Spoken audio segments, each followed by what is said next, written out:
सही कहा। थोड़ा सा पहले स्टैंड नीचे करो, उसके बाद लेवल करो कब। अच्छा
हल हल हल हल हल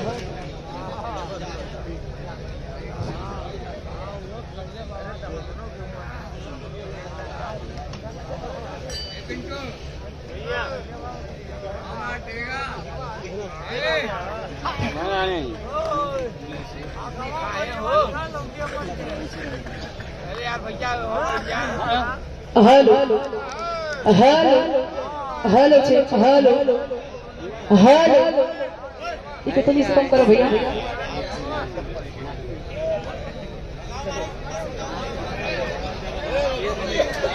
अभी बैठो यार, बढ़ जा भैया,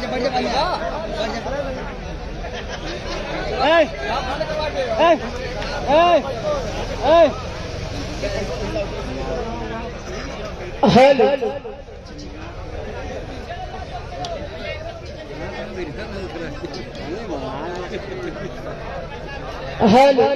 hello hello check hello hello hello check hello hello hello hello check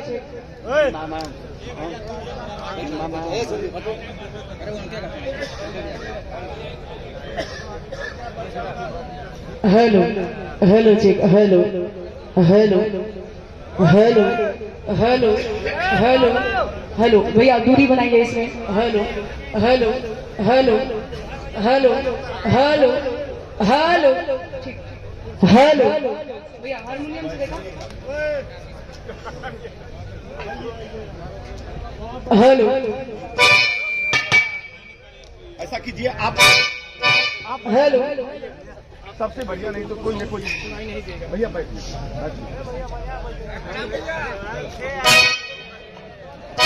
hello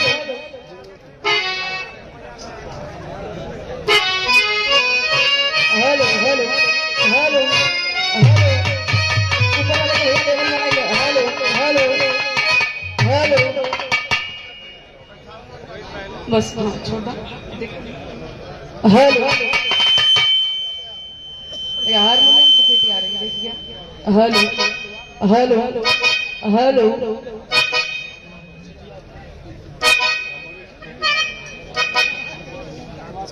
hello भैया ऊपर वाला ठीक हो गई बा। बाहर नीचे देखा भाई,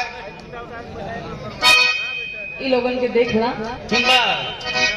एक एक लोग के देखा। हारमोनियम देखा भैया पहले हारमोनियम।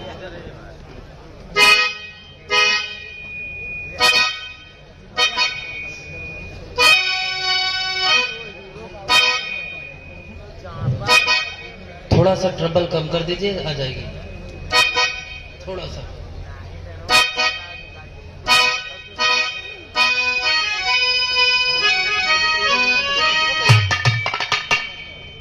हेलो ढोलक पे देखिए आप, ढोलक का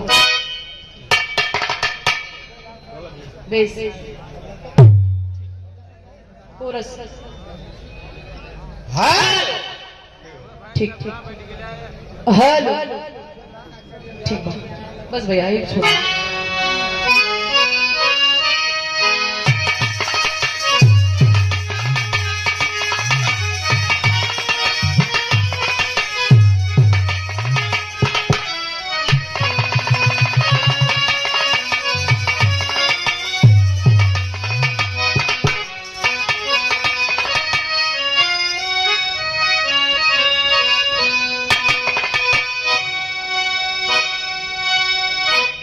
सतगुरु स्वामी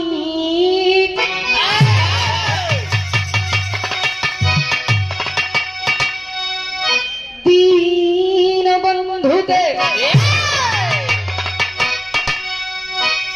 अब सदा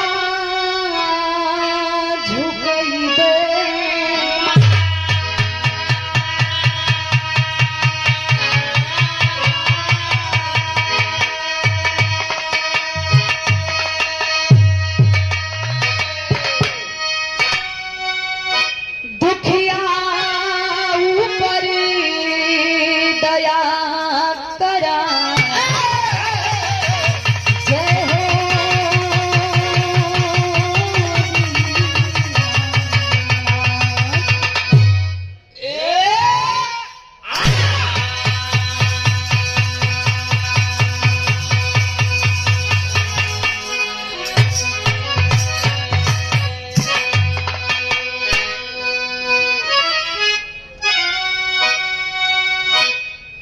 अगर विलंब है अब है मैया जगदम्बा।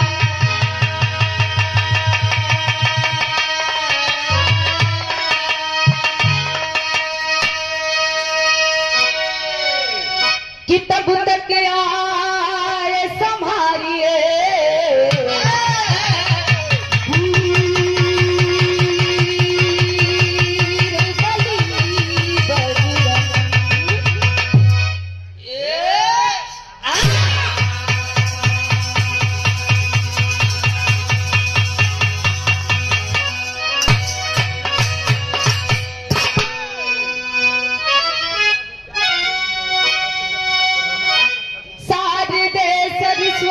श्वेत पद्मासनी तेरे हाथों में भक्तों का पानी है मां।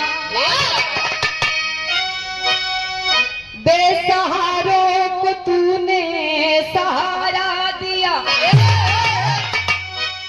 ऐसी वेदों में यह विरल कहानी।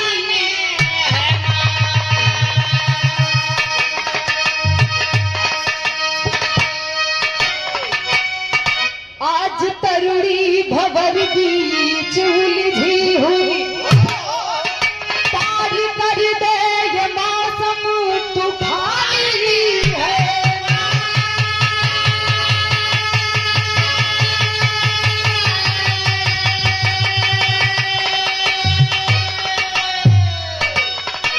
विश्व की वंदनीश्वर सजा दे मेरा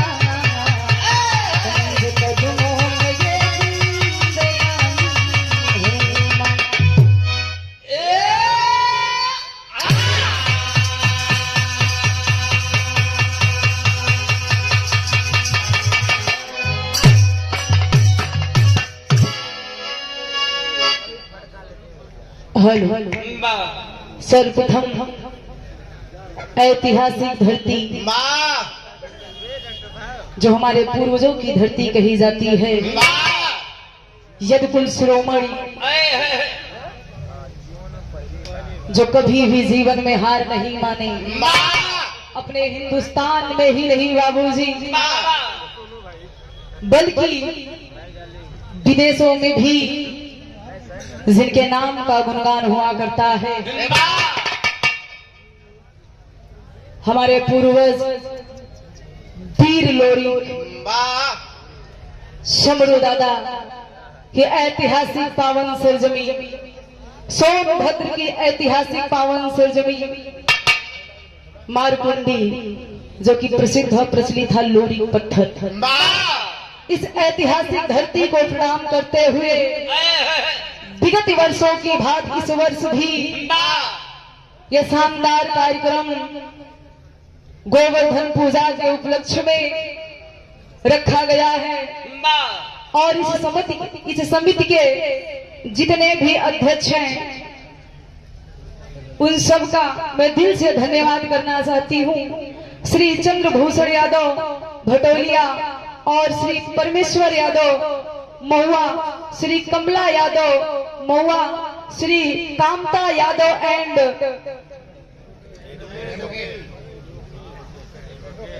कामता यादव एडवोकेट और श्री डॉक्टर लाल व्रत यादव, श्री जगनारायण यादव, श्री ओम प्रकाश यादव, श्री दयाराम यादव एडवोकेट, श्री अमरनाथ यादव, श्री गौतम यादव, श्री इंद्रजीत उर्फ पप्पू है भैया ना, पप्पू, जितने भी इस कमेटी के अध्यक्ष हैं, पूजा समिति के अध्यक्ष हैं, सदस्य हैं, हम उनको दिल की गहराइयों से धन्यवाद करना चाहते हैं और हाथ जोड़ के पहले की प्रणाम आशीर्वाद की प्रतीक्षा बा।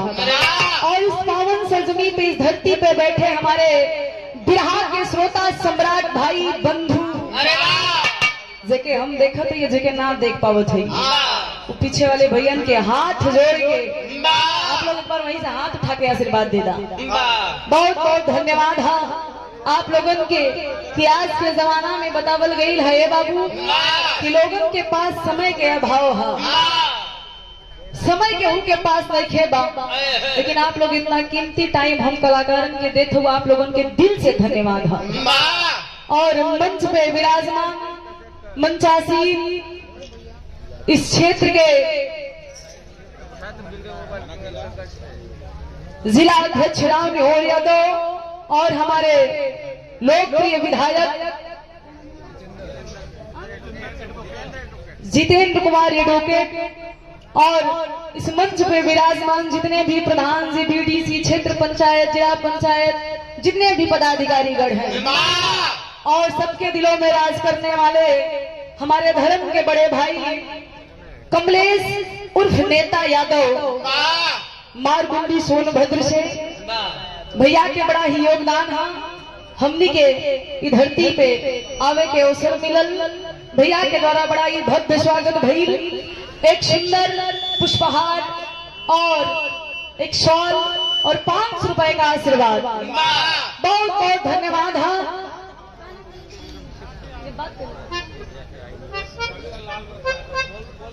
डॉक्टर लाल व्रत यादव, उनके भी बहुत बहुत धन्यवाद। बड़ा ही चाहत रहा, सब लोगों के दिल से धन्यवाद, आशीर्वाद के प्रतीक्षा बा। ए भैया जैसन की बतावल गई गलती बिरहा के बड़े हुए धुरंधर कलाकार जो इस सम्मत चर्चा में हुए जेकर जोड़ा नहीं खे है।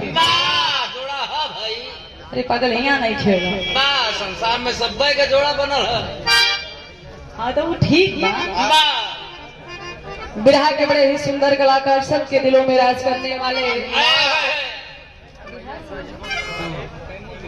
कैमूर बिहार की ऐतिहासिक धरती से चलकर आए सुधीर लाल यादव जी, आपको आपकी पूरी पार्टी को तहे दिल से प्रणाम करती हूँ, आशीर्वाद की प्रतीक्षा है।